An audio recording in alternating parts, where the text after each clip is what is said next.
Hello, everyone, and welcome back to Conversations with Delpha and Naomi. I'm Delpha, I'm Naomi. and we're going to have another conversation. This is our Saturday morning ritual where we kind of get together and talk about what's going on and just kind of share with each other ideas and thoughts.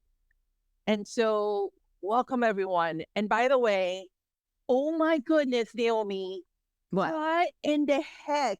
We sat here just kind of recording our conversation.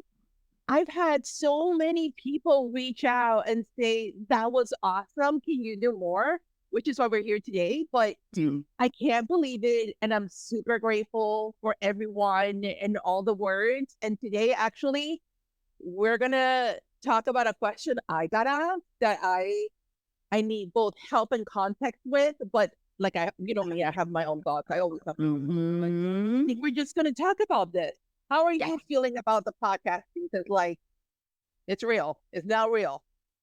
Oh my gosh. It's like the electricity, like it's just going through my body, in both directions, from the head down to the feet and the feet, like up to the head, through the fingers and the toes. I know that's the way I talk. I am so excited about it, especially because this is the thing, Delpha, right? That I said to my friends and they kept going, yeah. I said, it wasn't planned. It just happened. Yes. Okay, we did talk about doing a podcast, right? I don't know, over the last 2 years, but then we just did it. And the flow happened and it was authentic. I'm so excited. And people really enjoyed it. They love that we had a topic that we were talking about and we were just sharing, and I could feel the authenticity. So I'm so grateful to my friends who listened and said, yeah, that was fun. And they said it was fun, right? Yeah. So we're just gonna share the fun we have with other people. So, and let's see what happens. All right. So here's the deal. Yeah. Have your coffee. Get your coffee. I do. I have it. Mm-hmm. All right. Because this one is it hit my heart. So the question from a listener, I can't believe I'm saying that, but a question from a listener, it's why can't I be me and still learn some of their way? And what she means, and she shall remain anonymous, and we'll promise that if you send us a question, we'll keep you anonymous. But what she means is that at her job, it's assimilate or assimilate, align or align, be who we are or don't be here. And it seems like she's a unique personality. Sounds familiar to me. And an interesting person, and she is achieving, she is doing well, but she doesn't fit into the mold. And so it resonated with me. I am not a mold fitter. I consider myself a mold creator, and my mold is never done. Because I'm like a ceramic. You keep baking it and changing it and baking it and changing it and then starting over. But I think that's life. I think that's what happens to us. And so for her in her work environment, it's the whole, well, we want you to be I'm going to use these words. She did not use these words, but this is what I felt based on her email. I want you to be less of you and more of us. That's about what? It's 2024. Why is that still happening? So that guys, when you hear Naomi say, she's in full-fledged executive coach mode. So that's what I love about it. She'll break out a pen and paper and then start taking notes, and then she'll just fill out the truth. I am. I'm a big, I know, tiny sidebar, but when you said that, less of you and more of us, and you talked about the word mold, though, like filling a mold, being in the mold. Like the first thoughts I had were, first of all, the mold, sorry, excuse me about the voice. where where does the mold come from? And I don't mean the green mold, sorry. Where is it really intentional? Because you said, I'm not a mold filler, right? Yeah. Let's be honest, in my early years, I did fill the mold. I was a young teacher and I wanted to do a good job, but it was something that I aspired to. And honestly, I did have really good role models. I don't know. It was a lucky thing. So I saw it not so much as a mold, as more as a like, okay, these are the characteristics, qualities, and aspirations I have of being a really good and successful and effective teacher. Now back to corporate and her question, less of you and more of us. It, tell me more, Delpha, because is this a cultural, like, where does it come from? Is it cultural? Does it come from, like a corporate mission statement? Like, is this a story that we're telling ourselves in part, or is it something that has been put upon us? Because I wonder, when I realized that I did work for people that were kind of like, yeah, less of you and more of this, Naomi, in your teaching. I was, I think, a little old enough to be able to separate what was the story I was telling myself about who I'm supposed to be in this job, in my family, in my life, in my relationships, than what people were actually wanting and pushing me to do. Yeah. You know what I mean? Tell me about it. Yeah, I think, okay, so I love it because you're doing the mirror thing. Like, look at yourself first. Yeah. And self-reflect on whether or not you're reacting with one of those like fun saboteurs, like the victim saboteur. And by the way, friend, And John. the judge and the victim saboteur. And that's something we can talk about for folks later in a different episode if you haven't heard about those. But for me, having lived in corporate culture and worked in different places with different cultures, some of it is the culture. There's the whole like there's I'm gonna say it this way. I used to have a boss that would say, "Hey, when you walk in here, this is the Disneyland of this industry." And so reality suspended, and you're in a brand new place that behaves a certain way.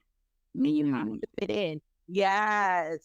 Wow. And I've seen people from that same place post stuff with a specific hashtag. I won't name it because if you know it, you know it. And if I name it, then you know where it is. But I find it interesting that the use of the word at executive levels, I'll just say it. I've been in many a room where they'll say, well, this person is not a fit. Ooh. Yeah, that's harsh, right? So define fit. Define fit. And fit is the mold for corporate. Fit is, do you look, sound, and feel like what we're used to? And is there a perception of danger if you don't? And I like to flip that on its head. And I love working with people that are unique and have self-awareness, are self-identified. But if you flip that on its head and you say, okay, danger is not that they're different. The danger is that you can't relate. And so when we don't relate, we push back. And when you push back, guess what happens? You create friction and you alienate people.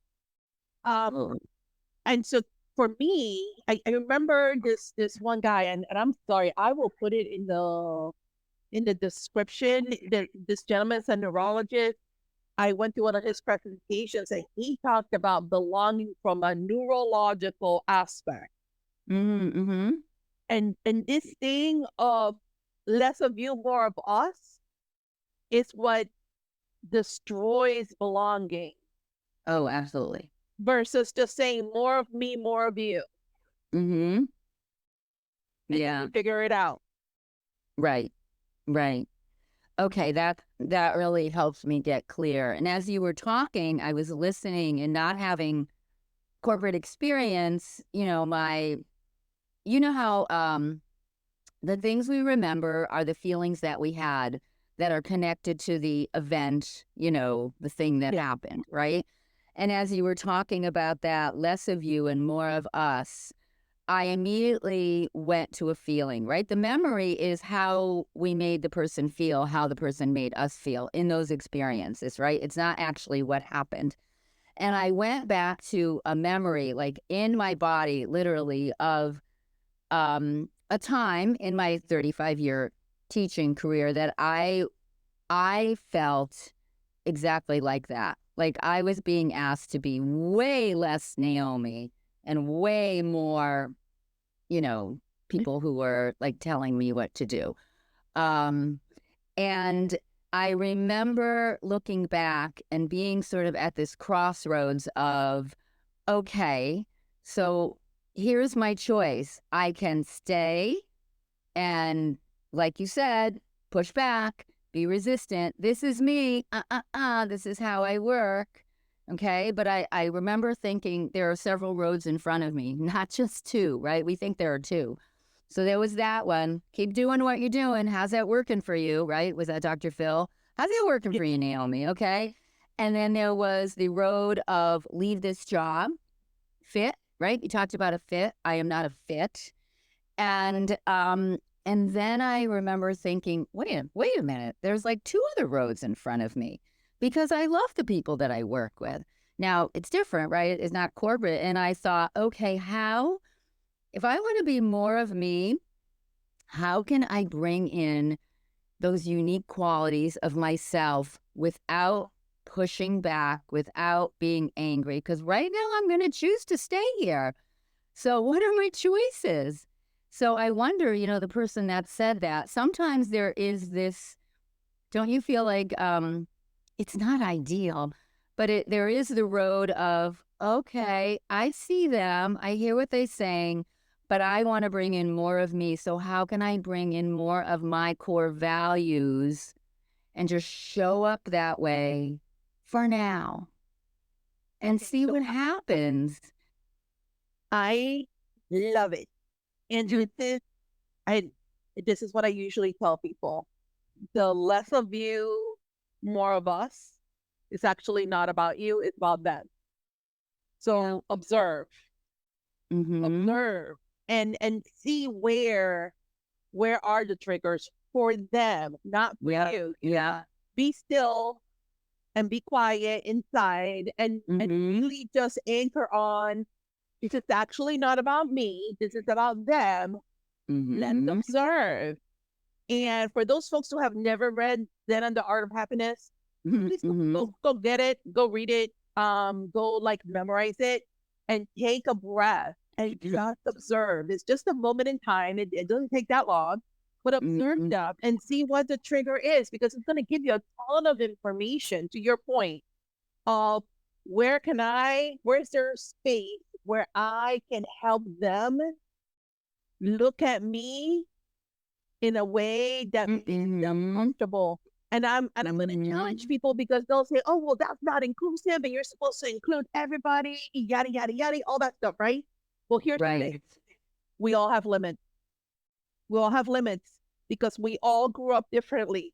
Our schemas in our brain, the little maps in our brain that tell us how to behave and tell us what's acceptable or not, those are different for everybody. To your point, Naomi, based on our life experiences.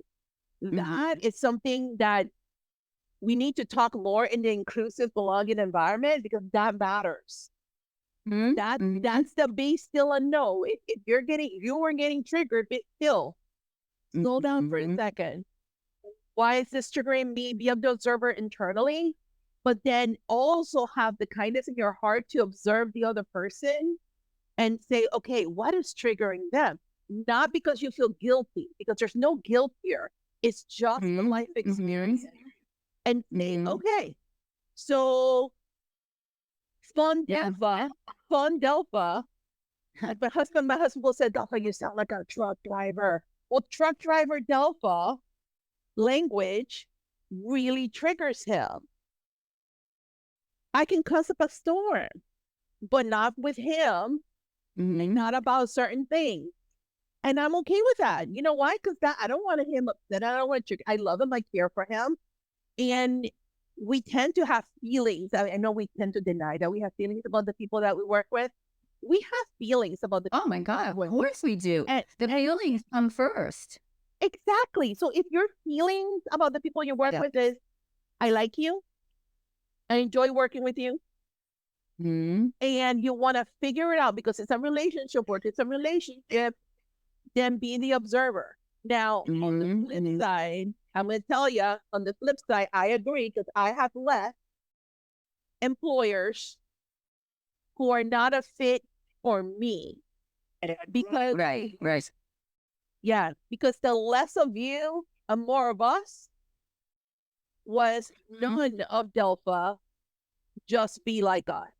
And that's where I throw the red flag and say, okay, there is a difference in me. I'm gonna say it this way. It's not gonna sound nice. Y'all know out there I'm judgy. Me coddling your insecurity is one thing, but giving myself up is never an option. How do you feel about that? Oh yeah, absolutely. I mean, you know, I do. I agree with everything.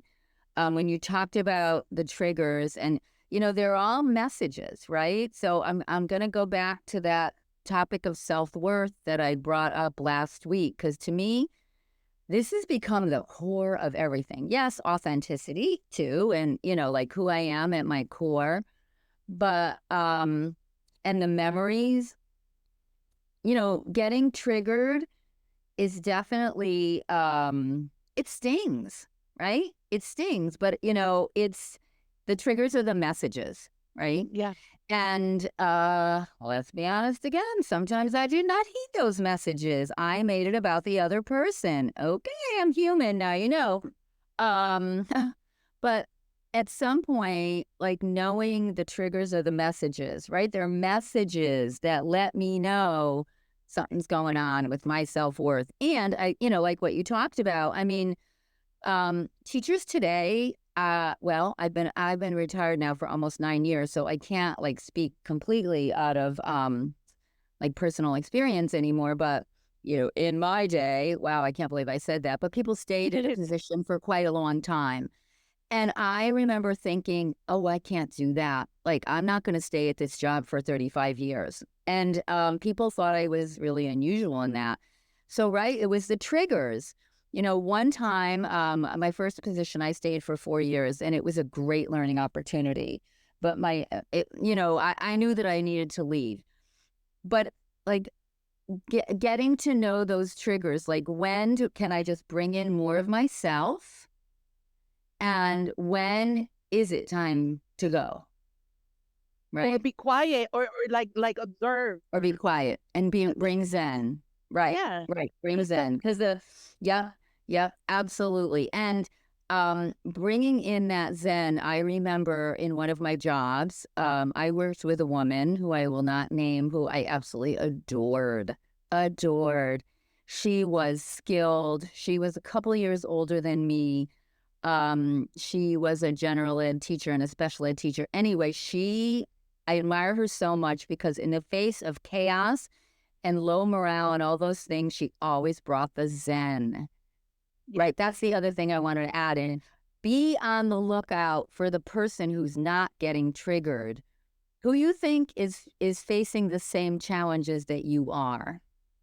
Right. I was on the lookout, and I remember saying to someone, she is authentic, and she is bringing that best teaching, and she is a model for me right now because she is not reacting. She's responding. How? Right? So the trigger, it was like you talked about in the reflection, and the other person, she could see clearly that other person's bringing their own stuff, no judgment. And I was caught in the chaos, right? Yeah. Of not like understanding and reflecting that, and also understanding and knowing that the stuff that was triggered in me was all kinds of opportunities for grow and learn. And eventually I did leave that job, but it was when I was calm, not as a like, I'm leaving you guys, right? Yeah. It was great. You know what? You just triggered a thought in me. Mm. Um, we're always playing the long game, Mm-hmm. and triggers are about the short game. Yeah. Yeah. So, so if you are in fact triggered, or dare I say, oh my gosh, but I'm right and I know I'm right and you're doing it wrong and we could be doing it better. God knows sometimes I have those thoughts, but it's about the long game. Mm-hmm. So in the long run, you could be quote unquote right, or Mm-hmm. you could earn something Mm-hmm. different and more. And that's what to me is the breaking of the mold. Like even Yeah. when the mold is there, if you actually choose to play the long game and are intentional about your interactions, and Mm-hmm. kind of, I'm gonna say, I've said this before to some folks. I'm like, sometimes you just play dead. Mm-hmm. That's being the observer. Play dead, be quiet, pay attention, and let them get comfy. Let them get comfy. And then you start bringing yourself back in. Mm-hmm. All of a Mm-hmm. sudden, because they've accepted you in other parts, they say, oh, yeah, you know what? I can hear you better. I can see you better because I'm not fighting with you, or Mm-hmm. like you're fighting me on it. So Mm-hmm. sometimes that's the remedy. And I know people don't necessarily want to hear that. There's a lot of folks out there that will say, well, that's not fair. That's not fair because it's not doesn't put me on equal footing. No, no, it doesn't. You know what? Fair and equal is not the same thing. That's Mm-hmm. a whole other episode. Fair and equal, not the Yeah. same thing. Life isn't fair, and it also isn't equal. I don't care Mm-hmm. what anybody's telling you out there. Oh, well, you brought up this is like one of my major core values. We have to talk about this another time, but cool. Equal does not mean same. I mean, you're talking to a former special ed teacher who spent my entire career trying to explain same is not fair or equal. Okay, well, we'll get back to that too. Um, you said something just now. Let me get back to it. Let me hang on to it. Ah, yes. When you talked about, to the other person, um, um, when we can, I mean, if you are a person who is feeling in danger, right? You talked about before that danger. I mean, that's a big red flag, right? I mean, Yeah, that's like, honking horns and everything. Which is a little bit different. And you tell me the corporate yeah, side, then just like feeling like I don't belong. Um, one of the things that we can do that's not always easy, right? So going back to that Zen, when we can have some kind of tools like to take a breath or step back or talk to a person, or like I had my teacher friend that I would go and talk to about like, how are you staying so calm and cool? And when I finally was in a spot where I could respond and not react, and I talked to the people, not necessarily my leaders or my bosses, it could be a parent, it could have been, another teacher, from my true, like, non-judgmental self, okay? Like, you said they're going to see me. What I saw happen, and you tell me what you think, is they saw themselves is what happened. ooh, Because I remember somebody pushing me and pushing me and pushing me. And okay, I think I was working with a coach then, or I don't know if it was a therapist or a friend or something, to talk about like, because I didn't want to do that. I didn't want to be that person. I didn't want to show up as angry Naomi, like I'm going to be everybody's champion here. And I didn't.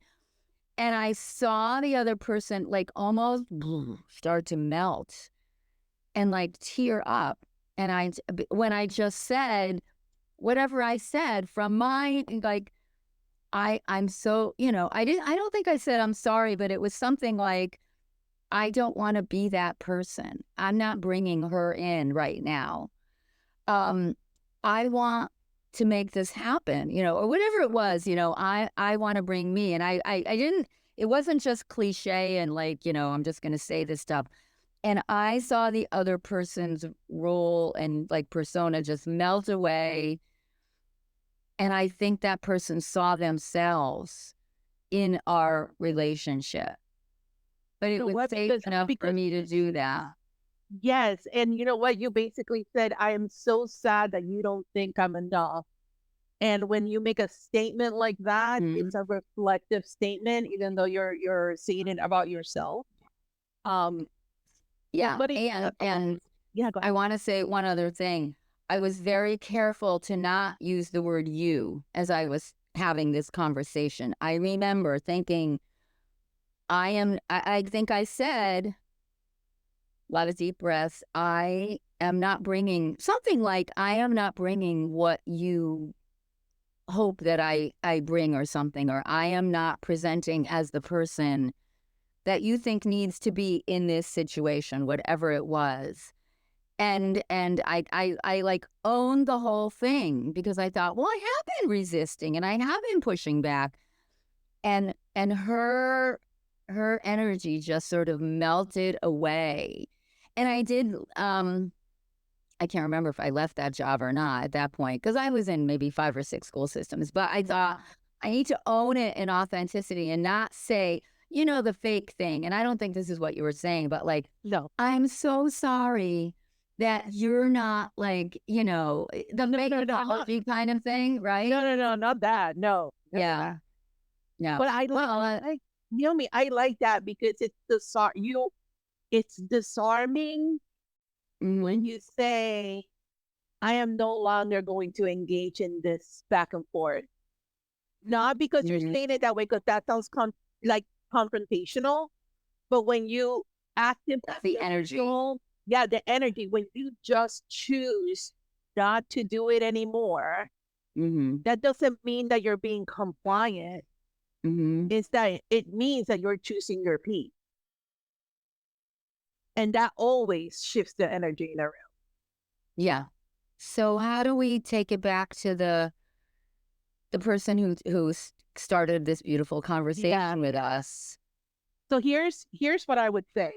And again, this is a conversation, right? So you can take any part of this for what it's worth. Take it or leave it. Take it or leave it. But here's where I'm at with it. Do you? But with more self-awareness and presence, so that you can actually observe when, where, and how these things are happening versus letting them happen and reacting. And I think, you know what, next time we're gonna, I just finished reading this article. I'm really interested because it'll probably be a continuation of some of the stuff we're talking today. Around women not having as much self-respect as we tell ourselves we have. Some of the things that show up in that way, because we're all telling ourselves, I'm a badass and I'm awesome and you're like, oh my God, I can't handle it. So I think we need to talk about that, just because like I read that and I just found it so freaking authentic, and I was like, this is an opportunity. But yeah, for me, take the step back. Oh, I love your message. Take a step back, own it, own your step back, find your Zen. And that's not less of me, more of us. That really is all of me at peace. Well, you do you. Yeah. Yes. Yeah, you have to send that article because I really want to read it. And it goes back to, when I work with somebody, we start with a big self-discovery experience. Yeah. Which I talk about, like your values and everything. It's about your core values and your life purpose. But there are core beliefs which are different, right? We all have, like, I remember in those moments, I asked for help from people to help me look at myself. What are my core beliefs? Like what story, what's, core assumptions am I like hanging on to in my subconscious about myself, about others, and about the world? And I really wanted to do some work around this. I mean, it wasn't like, years and years, but it was kind of like, what's the story I'm telling myself here?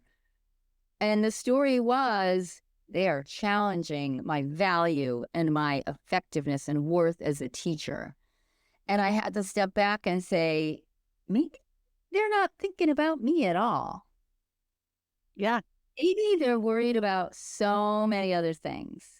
And I'm just a little gnat, like, because of what's going on with them. Now, if there really is a corporate culture around, like what we talked about before, how you dress and how you wear your hair and how you show up and what jewelry you wear, that's a whole other like, okay, now what do I do about less of me and more of us? That's that's an institutional, like situation. But when it's more of like, is there some core belief that I'm holding on to so rigidly, like I'm being judged? Maybe because I think I'm not doing such a good job. Just take a moment, right? And go, nope. Okay. Let it go. Love it. Love it. And with that, we're gonna end this episode. No, you're fine. Listen, both of our voices are shot. Allergies are real this season. Allergy. I hope everybody's taking care of themselves. And if you like it, follow us. Yeah. If you don't want to follow us, that's great. But share this with somebody that would find value in it. And thank you so much for all the feedback. I cannot believe we have our first listener question. I'm so grateful for it. And we'll see you the next time. Yeah. Yeah. If this resonates for you, absolutely share it. We'd love your feedback and comments. All right. Thank you, Delpha. Thank you, Naomi. See you guys later. Bye. See you soon.